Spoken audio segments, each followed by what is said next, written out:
और total 1069 select हुए और उसमें मुसलमान 30 थे या 29 थे। और पिछले 70 साल में कभी भी 28, 29, 30, 31। तो मैंने कहा यार मुसलमान कितने बैठे होंगे।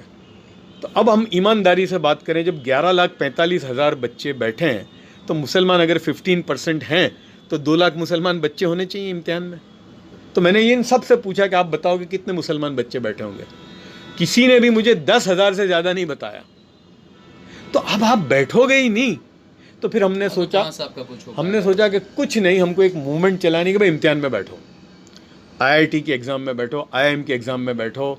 और आज तो जितने जॉब्स हैं ना, आप देखो जितने भी गवर्नमेंट के जॉब्स हैं थ्रू एग्ज़ाम होते हैं और हम बैठते ही नहीं है भाई। इवन ये पुलिस का जो बोलते हैं ना सब इंस्पेक्टर, वो भी एग्ज़ाम होती है।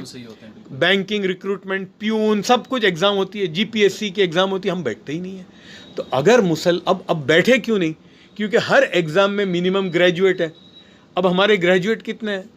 शायद हमने 2015 में निकाला था कि 8 या 10% है मुसलमान ग्रेजुएट। तो आप ग्रेजुएट ही नहीं हो तो आप एग्ज़ाम में कहाँ बैठोगे? हम उनको थोड़ा सपोर्ट करें। हमने मेहनत की, बहुत और लोगों ने मेहनत की 2015-14 से। उसका नतीजा ये हुआ, मेहनत जब की, बच्चे ज़्यादा इम्तिहान में बैठे। 2017 में जो 2.5% थे वो 4 हुए, 18 में 5 हुए, अभी ऑलमोस्ट 5% आ गया थोड़ी मेहनत के बाद। तो लोगों को मैंने पूछा तो बोले कि सवाल ही नहीं पैदा होता डिस्क्रिमिनेशन का। बोले सवाल ही नहीं पैदा होता, बोले हमको तो ब्रिलियंट लोग चाहिए। तो ये है कि हमको तालीमी याफ्ता बनना पड़ेगा, ज़रूरी है ये। और मैं तो कहता हूँ कि भाई देखो, अगर रोज़ गोश्त खाते हो ना तो बंद कर दो। लेकिन हफ्ते में बच्चों को ज़्यादा 3 टाइम खाते हो, 2 टाइम खाओ। बच्चों की पढ़ाई पर खर्च, पढ़ाई के अलावा और हायर एजुकेशन, स्पेशलाइजेशन जब कौम के अंदर, और ये इंस्टेंट इसका रिजल्ट नहीं देखोगे आप। ये शायद 15 या 20 साल आपको लगेंगे हमको ये। और वहाँ तक ठीक है, जिसको हुकूमत में आना है आने दो, कोई 19 और 20 का फ़र्क होगा। ठीक है, बहुत बहुत शुक्रिया।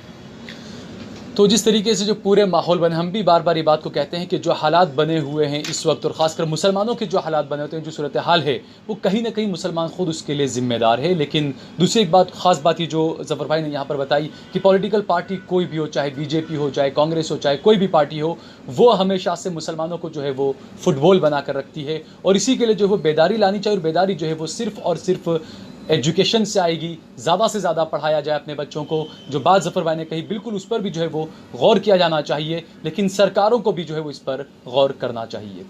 आप देख रहे हैं देश लाइव, देश की आवाज़।